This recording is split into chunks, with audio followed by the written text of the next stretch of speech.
हरियाणा के नतीजों के बाद अब बारी आप जानते हैं महाराष्ट्र चुनाव की है और महाराष्ट्र में विकास परियोजनाओं की शुरुआत करते हुए प्रधानमंत्री नरेंद्र मोदी ने आज कांग्रेस पर जोरदार निशाना साधा।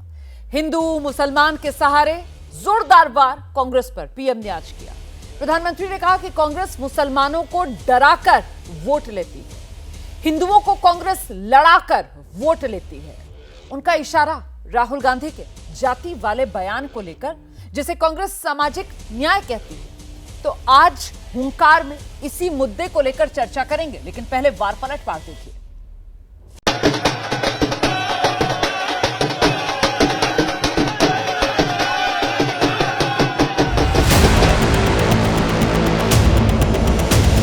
कांग्रेस का फॉर्मूला साफ है कि मुसलमानों को डराते रहो, उनको भय दिखाओ, उनको वोट बैंक के कन्वर्ट करो और वोट बैंक को मजबूत करो।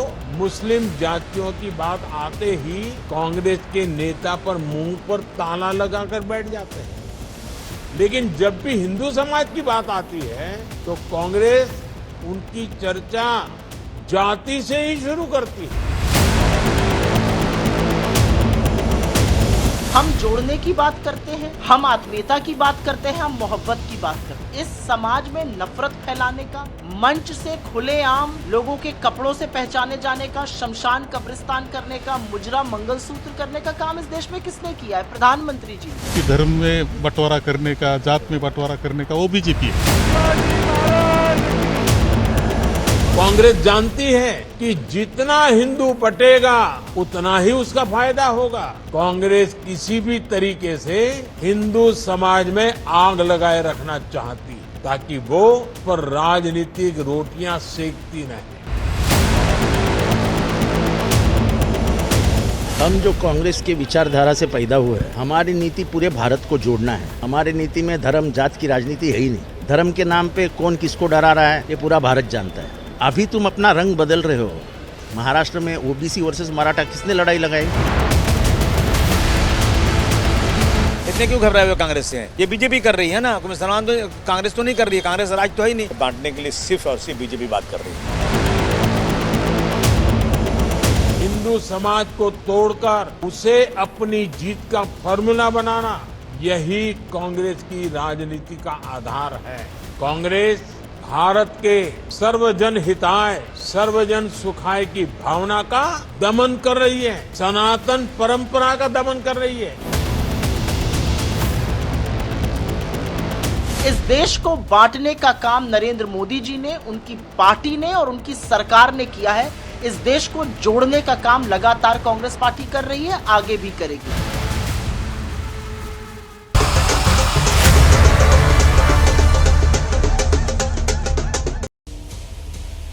जाति का तोड़, दरअसल हिंदू एकजुटता पर इसीलिए जोर, यही वो मुद्दा है जिस पर हम चर्चा करेंगे। मैं आपको परिचय कराती हूँ खास मेहमानों को। पैनल हमारे साथ मौजूद है बीजेपी की तरफ से पार्टी के प्रवक्ता डॉक्टर अजय आलोक, समाजवादी पार्टी के प्रवक्ता पूर्व सांसद डॉक्टर एसटी हसन, पारस पठान एआईएमआईएम के प्रवक्ता हमारे साथ जुड़ रहे हैं, प्रोफेसर दिल्ली यूनिवर्सिटी में संगीत रागी साहब हमारे साथ मौजूद हैं और साथ ही राजनीतिक विश्लेषक आशुतोष मिश्रा हमारे साथ मौजूद हैं। बहुत स्वागत आप सभी का। आइए चर्चा शुरू करते हैं। सबसे पहले मैं आपको लेकर चलती हूँ डॉक्टर एसटी हसन साहब के पास और उन्हीं से जरा समझते हैं। सर, कांग्रेस हो या आपकी पार्टी हो, सब एक ही जबान आप लोग बोलते हैं, तो ऐसे में क्या मुसलमानों को डराकर और हिंदुओं को लड़ाकर वोट लो, यही आप लोगों का वोट लेने का फॉर्मूला है? एसटी हसन साहब,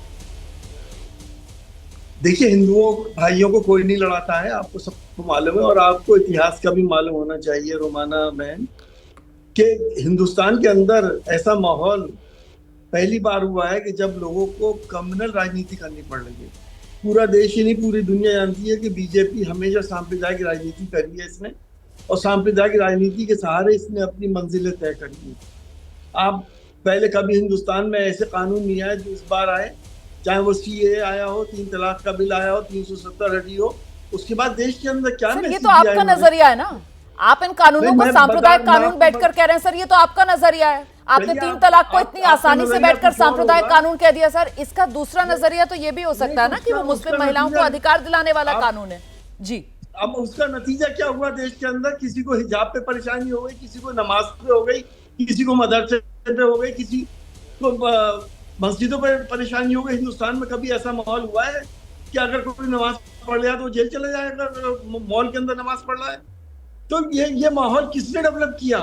पूरे देश के अंदर सीएए का विरोध हुआ और उसके बाद क्या हालात हुए। तो लड़ाने का काम तो बीजेपी ने किया हिंदू मुसलमानों के, और लड़ाने के बाद वो अपनी राजनीति आगे बढ़ा रहे हैं और वोट ले रहे हैं। नहीं, एसटी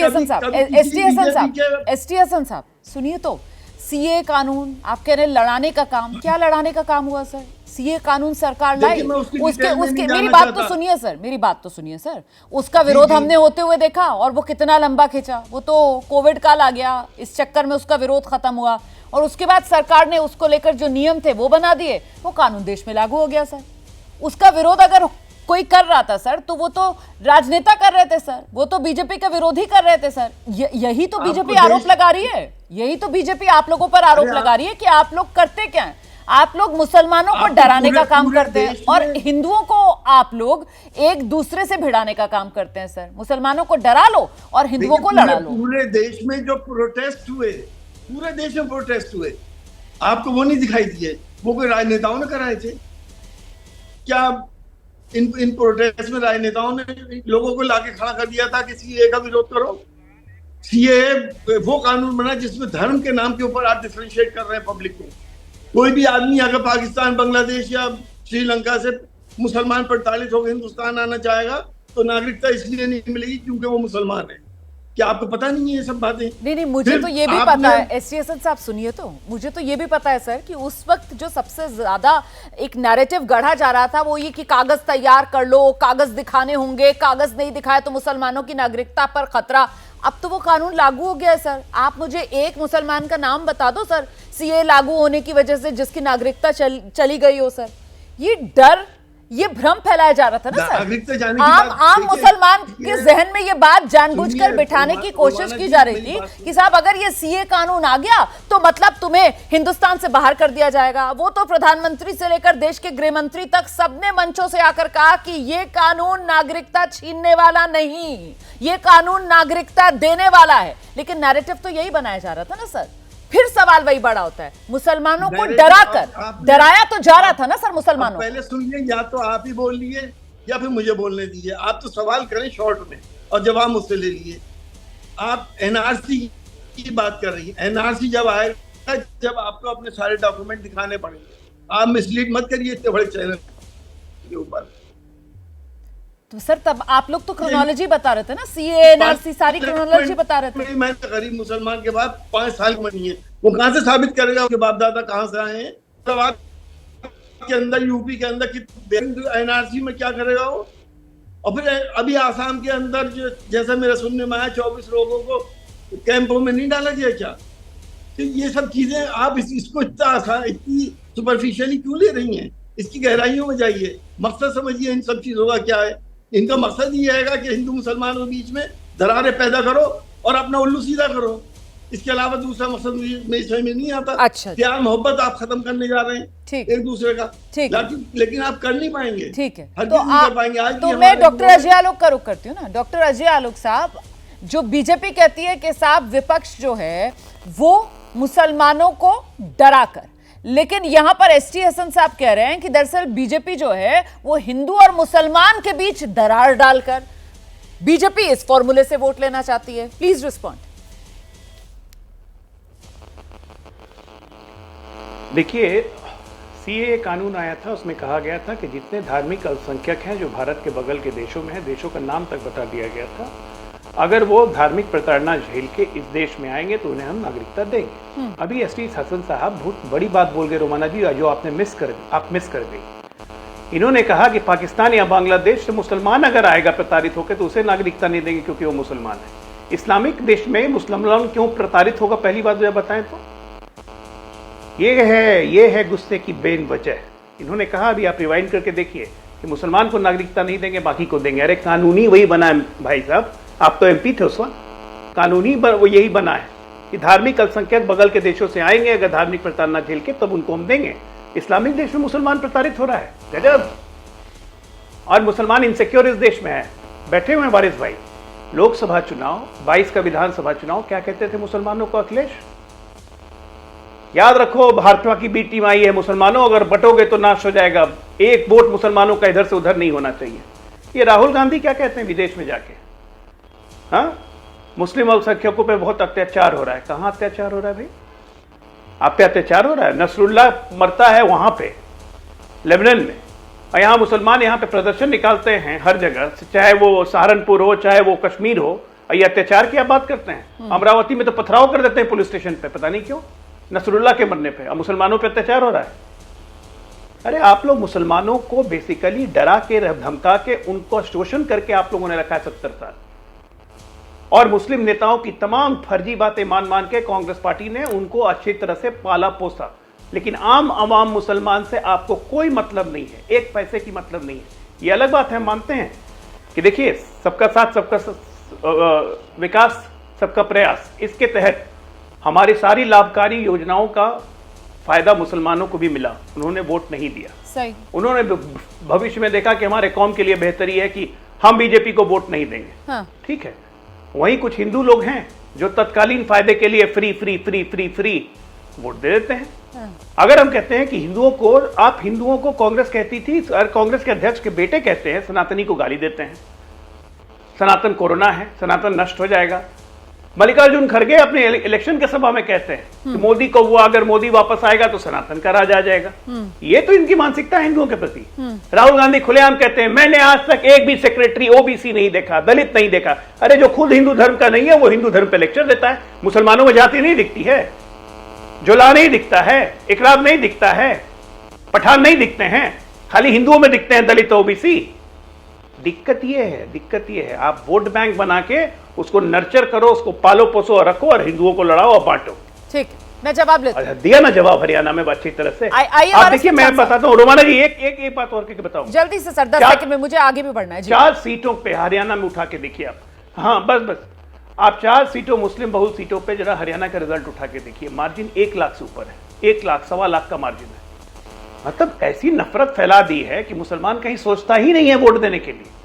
वो एक तरफा ये डेंजरस है वारिस पठान के लिए, ये डेंजरस है समाजवादी पार्टी के लिए, कांग्रेस आपका सारा मुस्लिम वोट बटोर के जा रही है। हमें तो देता ही नहीं, हमें क्या फर्क पड़ता है, लेकिन ये मुसलमानों के लिए घातक है। ये वोट जिहाद करने वाले लोग, इस देश को बांटने वाले लोग हमें सिखा रहे हैं। अब प्रधानमंत्री जी ने आज बिल्कुल सही बोला, आईना दिखाया है। ठीक है, ठीक है। वारिस पठान साहब आइए, यहाँ तो अपने साथ खड़े करने की कोशिश में डॉक्टर अजय आलोक आपको भी नजर आ रहे हैं। वो कह रहे हैं कि साहब ये जो घातक रणनीति है, राजनीति है, वो कांग्रेस पार्टी करती है, और ये तो वारिस पठान साहब की पार्टी के लिए भी मुश्किल होगा ना, क्योंकि हमने देखा कैसे लोकसभा चुनाव में भी और कैसे तेलंगाना के चुनाव में भी लगातार कांग्रेस की तरफ से तो ये संदेश देने की कोशिश की गई ना कि साहब मुसलमान वोट बैंक अगर बट जाएगा तो फिर उसके लिए मुश्किल हो जाएगी। अच्छा, वहां आप लोग इसको सांप्रदायिक राजनीति नहीं कहते हैं। अगर बीजेपी का कोई नेता खड़ा होकर यही बात हिंदुओं के लिए कह दे कि हिंदुओं एकजुट रहो, बटोगे तो फिर मुश्किल हो जाएगी, तो फिर वहां पर पूरी सांप्रदायिक राजनीति, उस पर पूरी की पूरी किताब लिख दी जाती है। सर आइए वारिस भाई।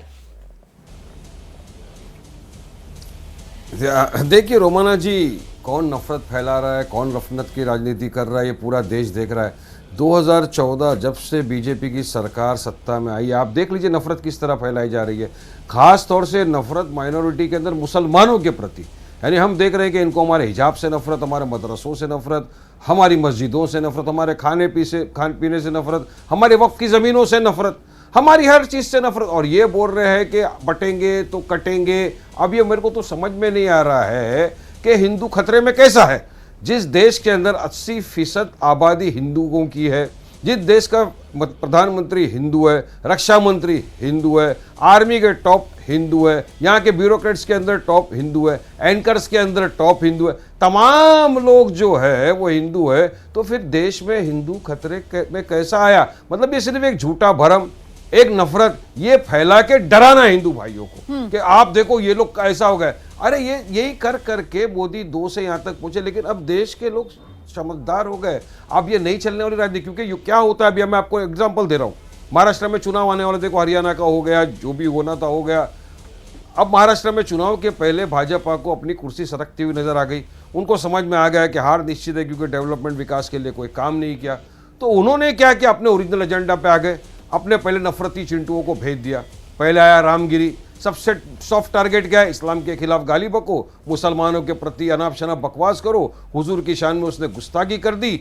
वो रामगिरी के खिलाफ एफआईआर तो छोड़ो, दूर की बात है, महाराष्ट्र के मुख्यमंत्री बाजू में बिठाते उसको स्टेज पे शिंदे साहब और बोलते मैं देखता हूं इसके बाल को भी कोई हाथ कैसा लगा सकता है। यानी खुला शय दी जा रही है कि जा तू सांप्रदायिक तनाव फैला कर। उसके बाद भेजते हैं उनके एक एमएलए को, छोटा राणे को, वो तो आके और अनाप शनाप, वो तो बोलता है मस्जिद में घुसूंगा, मुसलमानों को चुन चुन के मारूंगा।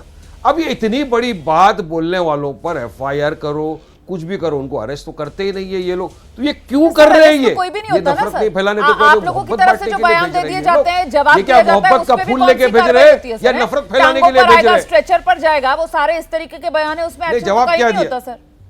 एक्शन कहाँ होता है सर? इस तरीके के बयान तो बढ़िया है, सब जवाब क्या दिया हमने?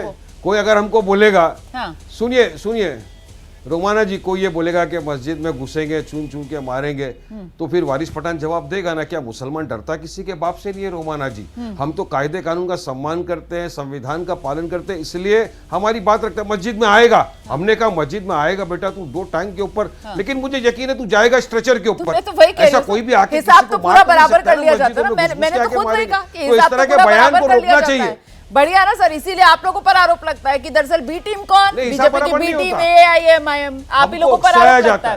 लेकिन आपने यहाँ पर जो बात कही, मुझे लगता है जरा बाकी मेहमानों का रुख कर लेते हैं। संगीत रागी जी के पास चलते हैं। एक जवाब आ रही हूँ सर, आ रही हूँ वारिस भाई, आऊंगी बार आपके पास। बी टीम पे बात आई तो 10 सेकंड में अपनी बात 10 सेकंड में अपनी बात कंप्लीट कर दूंगा, 10 सेकंड में अपनी बात कंप्लीट कर दूंगा। बी टीम की बात आई, आपने बी टीम की बात को छेड़ा तो उसका जवाब दूंगा। अभी कल ये हरियाणा का चुनाव का रिजल्ट घोषित हो गए। अभी हमारी पार्टी हरियाणा में एक भी सीट पे चुनाव नहीं लड़ी। अब ये जो हार है, ये बार बार ये बोलते हैं कि एमआईएम के खड़े होने की वजह से बीजेपी जीत जाती है, कांग्रेस को नुकसान हो जाता है। तो अब ये हार का ठिकड़ा हमारे सर पे तो नहीं फोड़ सकते, देश के सामने तो किसके सर पे? तो क्लियर हो जाता है कौन है बी टीम, डी टीम, सी टीम, ई टीम, सबको देश भर को मालूम पड़ जाता है ना। अभी किसके सर पे फोड़ेंगे ठिकरा? चलिए बताइए, हम तो नहीं लड़े वहां पर। ना वो तो फोड़ दिया सर, वो तो चुनाव आयोग से लेकर ईवीएम से लेकर बीजेपी जिसका प्रशासन पर दबाव और सीधा वो तो तंत्र की जीत कह दी ना उन्होंने, वो तो ढूंढ लेते हैं सर ठीकरा फोड़ने के लिए, वहां पर तैयार रहता है सर, किसके सर पर ठीकरा फूटेगा। वो फूट चुका, ठीकरा फूट चुका सर। ठीक है, मैं जरा सा आगे बढ़ूंगी। हम प्रोफेसर संगीत रागी का रुख करते हैं और उनसे समझते हैं। संगीत रागी साहब, वो मुद्दा जिसको लेकर हम आज चर्चा करने के लिए बैठे हुए हैं, बीजेपी की तरफ से कहा जाता है कि साहब कांग्रेस जो है वो मुसलमानों को डराकर, और अभी आपने सुना वारिस पठान क्या कह रहे हैं? वारिस पठान कह रहे हैं कि हिंदुओं को किसका डर है? तो क्या बीजेपी हिंदुओं को डराकर? सर ये डर वाली राजनीति चल रही है क्या देश के अंदर? कोई मुसलमानों को डरा रहा है, कोई हिंदुओं को डरा रहा है और अपना वोट का उल्लू सीधा कर रहा है। जी देखिए, ये सवाल 1947 में भी इसका उत्तर बहुत अच्छे तरीके से सरदार पटेल जी ने किया था। उन्होंने कहा था कि एक डरा हुआ माइनॉरिटी नहीं है मुसलमान, एक डरा हुआ माइनॉरिटी होता तो देश पर विभाजन नहीं थोप देता। 23% आबादी वाला मुस्लिम समाज इस देश पर जबरन जो है विभाजन थोप दिया था। दूसरी बात, आज भी मुसलमान डरा हुआ नहीं है, मुसलमानों से लोग डरे हुए हैं। और इसलिए क्योंकि मुस्लिम समाज के, चाहे वो प्रोफेट मोहम्मद साहब के बारे में यदि कहीं से किसी के गलती से टिप्पणी भी हो गई, बेचारा चाहता है कि वो गलती से टिप्पणी ना हो, कुरान के प्रति थोड़ी सी भी गलती से टिप्पणी हो गई तो सरतन से जुदा नारे लगते हैं, जो दुनिया में लगता है कि उसके लिए जीना मुश्किल हो जाएगा। तो लोग मुसलमानों से डरे हुए, मुस्लिम डरा हुआ नहीं है। तीसरी बात, 2014 के बाद एक बात जरूर आई है, इस देश में भारत विभाजन के पश्चात भी जिस प्रकार से मुस्लिमों को दामाद की तरह कांग्रेस पार्टी ने पाल पोस करके बड़ा किया और जिस प्रकार से रेडिकल इस्लाम को इस देश में खड़ा होने का और पनपने का मौका दिया, चाहे वो पीएफआई से लेकर के सिम्मी से लेकर के जितने कट्टरपंथी है, बरेलवी और देवबंदियों को, उसके प्रति हिंदू जरूर सचेत हुआ है और हिंदू खतरों को देखना शुरू किया है। इस चुनाव में 2024 के चुनाव से पहले प्रधानमंत्री ने पासमानदा मुसलमानों को लेकर, मुस्लिम महिलाओं को लेकर के एक लिबरल हिंदू भारतीय जनता पार्टी का फेस आगे बढ़ाया था। सही। परम पूजनीय मोहन भागवत जी ने कहा था कि मुसलमानों के बगैर जो है वो हिंदू समाज की कल्पना की नहीं जा सकती। हमारा दोनों का डीएनए एक है, क्योंकि हमारे ही वंशजों में से कुछ लोग जो है इस्लाम में परिवर्तित हो गए।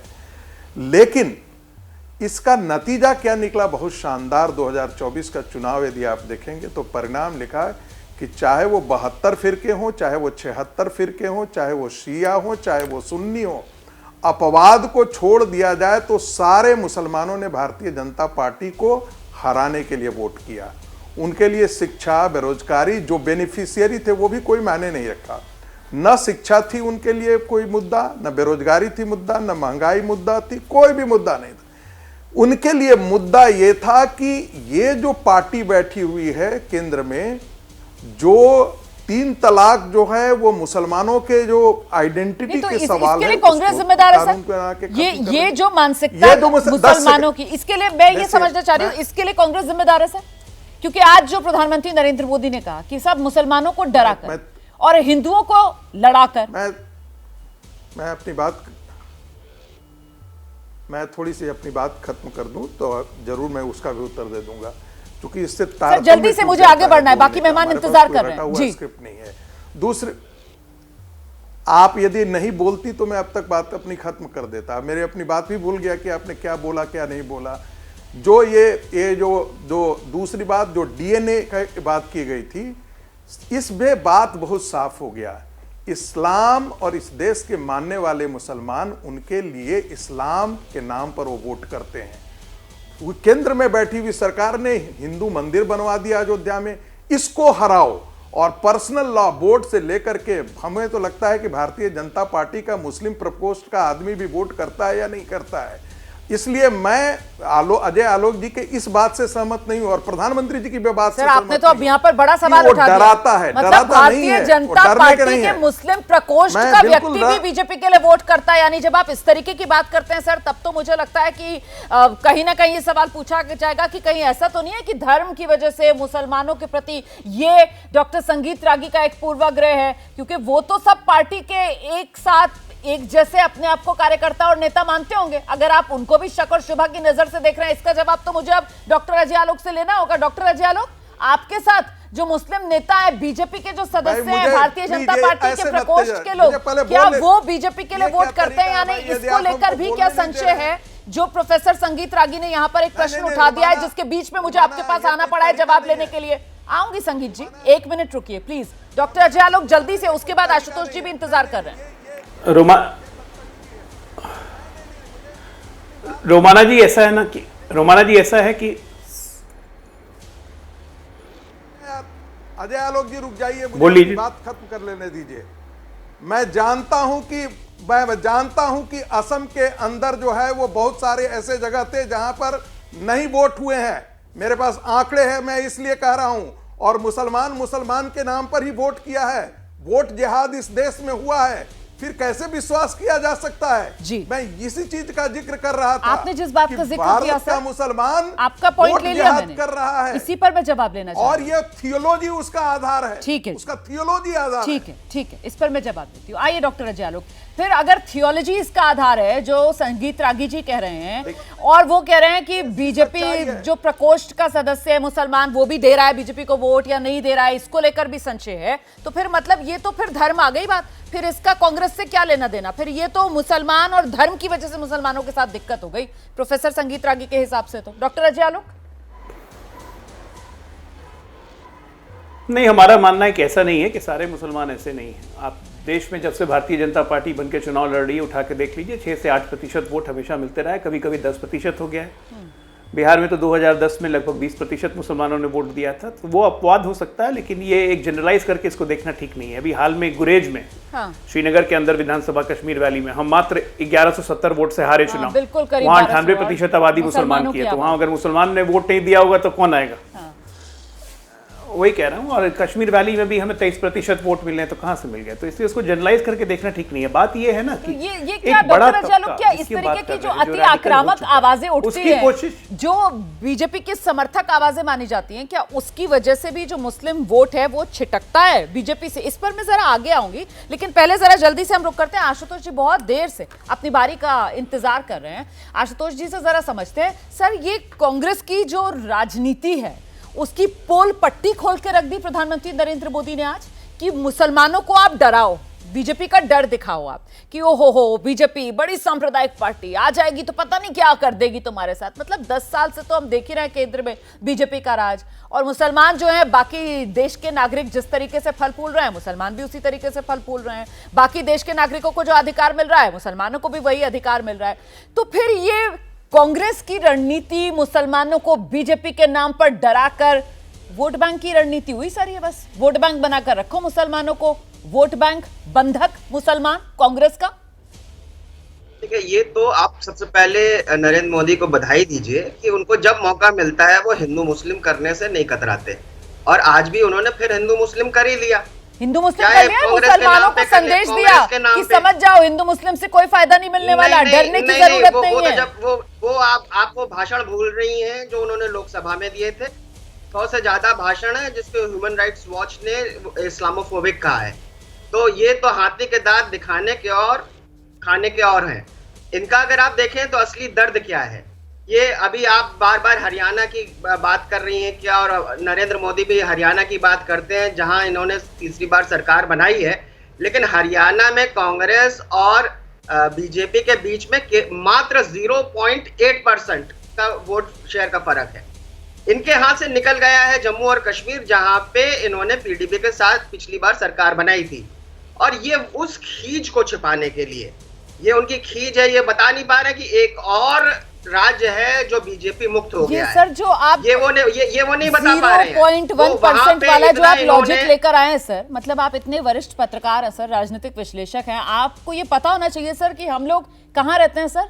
हमारे देश में फॉर्म ऑफ डेमोक्रेसी क्या, जो गवर्नमेंट है वो डेमोक्रेसी है सर, मतलब लोकतंत्र। और सर जमहूरियत जो है वो तर्ज हुकूमत है सर, जहां पर वोटों को तोला नहीं जाता सर, गिना जाता है।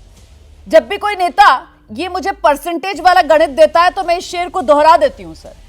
तो कुल मिलाकर सर आपको इस बात को समझना होगा कि जीत जो है वो बीजेपी को मिली है सर हरियाणा में।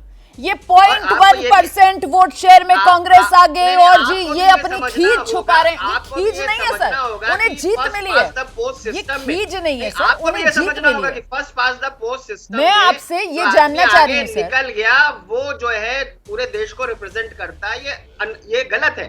और यही उनको जो 240 सीट की हार लोकसभा में उनकी हुई है, ये वो बात कर रहे हैं छुपाने की। अब आप ये बताइए, अभी आप बात कर रही थी सरकार में है, जो सत्ता में है, आप कह रहे हैं उन्हें हार मिली है, आप कह रहे हैं उन्हें हार मिली है। हिंदुओं में मैं आज ये जानना चाह रही हूँ आशुतोष जी, सुनिए तो आप मुझे पूरा बात आशुतोष जी मेरा सवाल तो सुन लीजिए ताकि आप जवाब दे दें। आप दूसरों को बोलने दे रही थी, मुझे मैं सबको टोक रही थी सर। यही तकलीफ मुझसे प्रोफेसर संगीत रागी को भी थी, यही तकलीफ मुझसे उनको तो आपने पूरा आरएसएस का भाषण देने दिया। नहीं मैं आपसे भी पूछूंगी सर, आपको भी मैं भाषण देने दूंगी, लेकिन मेरा सवाल तो आपको सुनना पड़ेगा ना। आपको भी जैसे मैंने बाकियों को भाषण देने दिया, आपको भी पूरा भाषण देने दूंगी। मेरा सवाल तो सुनेंगे ना, आप ऐसे बीच में बोलती रहेंगी। आप मुझे ये बताइए कि आपने कह दिया हिंदू मुसलमान कर दिया, आपको कहाँ हिंदू मुसलमान नजर आया? उन्होंने तो जोड़ने की बात की। आज देश के प्रधानमंत्री तो सबको आगाह कर रहे थे कि मुसलमानों को डरने की जरूरत नहीं है, डराते हैं ये कांग्रेसी, मुसलमानों को डराते हैं बीजेपी के नाम पर, डरो मत। प्रधानमंत्री तो कह रहे थे कि हिंदुओं को जातियों में बंटने की जरूरत नहीं है,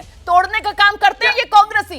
एकजुट रहो, टूटो मत, डरो मत, बटो मत। मेरे देश के प्रधानमंत्री तो ये संदेश दे रहे थे सर। और ये कौन डराता है, कौन तोड़ता है? कांग्रेस। वो तो ये कह रहे थे सर। आपको हिंदू मुसलमान इस पे कहां से नजर आ गया, ये बता दीजिए, जहां से आपने अपनी बात शुरू की थी। आप भाषण दीजिए सर आराम से। क्योंकि यही जो भाजपा का प्रचारक है, जब ये वोट मांगने जाता है तो इसको मंगलसूत्र खतरे में, हिंदू खतरे में, इसी तरह की बातें करता है।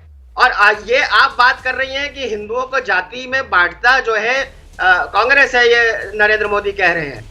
जब जो है अनसुईया पटेल और केशव प्रसाद मौर्य पूछते हैं कि ओबीसी जो है यूपी में क्यों नहीं लिए जा रहे हैं, तो वो तो भाजपा के हैं। कौन कौन जाति में बांट रहा है? कौन है जो कि कहता है कि मैं तेली हूं? कौन है जो कहता है कि मैं बनिया हूं? ये भाजपा के लोग हैं। इन्होंने जाति में भी बांटने की कोशिश करी। और आप जो बात कर रही हैं वो मंडल कमंडल की लड़ाई आज से नहीं है, कई दशकों से चल रही है, और ये उसी का हिस्सा है। आज भी आप देख रहे हैं इस चुनाव में जब उनका कमंडल फेल हो गया, जब उन्होंने राम के नाम पे वोट मांगे और राम भक्त, असली जो राम भक्त है वो इन चुनावी राम भक्तों को पहचान गए ये केवल चुनाव के समय राम को याद करते हैं। तो अब ये खिसियानी बिल्ली खम्मा नोचे वाली बात हो रही है और कुछ नहीं है इससे आगे पीछे। ये अगर आप फिर जाके देखेंगी, फिर अगला जब चुनाव आएगा तो आप फिर जाके देखेंगे कि ये इसी तरह की बातें करेंगे। आपने अपना विश्लेषण रख दिया। आप तो आपको शिकायत नहीं है ना सर, भाषण दे दिया आपने पूरा। अब मैं चलती हूँ डॉक्टर अजय आलोक के पास। नहीं, ठीक है, कोई बात नहीं। आपने कहा था सर, तो इसीलिए मैंने कहा कि बाकियों को भाषण देने दिया, तो मैंने कहा आपको भी कह दूं मैं कि आपको भी भाषण का पूरा समय दिया। डॉक्टर अजय आलोक, देश के प्रधानमंत्री जो है वो कहते हैं मेरी नजर में तो देश में 4 ही जातियां हैं, गरीब, महिला, युवा, किसान। लेकिन यहाँ पर हमारे साथ जो राजनीतिक विश्लेषक हैं वो कह रहे हैं कि नहीं साहब, इन्हें जब जरूरत पड़ती है तो मौका, हाल, वक्त देखकर ये फौरन जातियां बताने लगते हैं अपनी बीजेपी के नेता। और अब उनके हिसाब से ये खिसियानी बिल्ली खंबा नोचे वाला बयान था जो दिया गया आज। डॉक्टर अजय आलोक, देखिए, एक प्रधानमंत्री कभी भी जाति देख के अपना काम नहीं करता है। हाँ, प्रधानमंत्री को अपनी जाति पे जरूर गर्व है कि वो तेली समाज से हैं, अत्यंत पिछड़े समाज से हैं, उस पर गर्व है उनको। बनिया समाज से कोई है तो उसको गर्व है। लेकिन अगर वो प्रधानमंत्री या मुख्यमंत्री बनता है तो वो जाति देख के काम नहीं करता है, जो एसटी हसन साहब की पार्टी और कांग्रेस पार्टी करती नहीं है। अब बाय द वे, हम जाति की जब बात हो ही रही है तो यहाँ पे तो आशुतोष मिश्रा जी ब्राह्मण नहीं है। आप लोग भी कमाल के हैं भाई, आपकी जाति भी कमाल की है। बहुजन समाज पार्टी के भी थिंक टैंक आप ही हैं, कांग्रेस के भी थिंक टैंक आप ही हैं, सीपीआई हिमालय के भी थिंक टैंक आप ही हैं, मूडी कटवा पार्टी के भी थिंक टैंक आप ही हैं बिहार में। भाजपा में भी काफी ब्राह्मण है, तो क्या करें, आपको तो सत्ता में रहने की आदत हो गई है। अब बाय द वे एक बात और सुनिए, बहुत अच्छे से कान खोल के सुनिए। इस प्रधानमंत्री ने हिंदू अवचेतना को जगाया है पिछले 10 वर्षों में, जो संगीत रागी कह रहे थे। अगर हम कहते हैं कि हिंदू खतरे में है तो आप जैसे लोगों के कारण खतरे में, क्योंकि जाके मुसलमानों को गलत फीडिंग देके आप एक मुसलमानों के बल्क को, उनके मांस को भड़काते हो। एसटी हसन जैसे नेता और बाकी जितने नेता हैं, वारिस पठान के जैसे नेता और उनके पार्टी के जितने नेता हैं, ये लोग हैं कुछ मुसलमान के गिने चुने 200 नेता इस देश में, जो पूरे मुस्लिम वर्ल्ड को गाइड करता है और उनको रेडिकलाइज करता है। ये रेडिकलाइजेशन हिंदू के लिए समस्या है। 20% से क्या करना है? आजादी जब हुई थी, अगर सबके साथ बराबरी का व्यवहार इस देश में होगा तो मुसलमान को इतना दर्द क्यों होता है? सर, समय बहुत कम है। एसटी हसन साहब, जल्दी से सर। बस सबके साथ बराबरी का व्यवहार हुआ ही नहीं ना। मुसलमानों को स्पेशल ट्रीटमेंट दे दे के इन लोगों ने आदत खराब की है। और आजादी के बाद तो मुसलमान 10% थे, आज 20% कैसे हो गए? जरा इसका जवाब दें।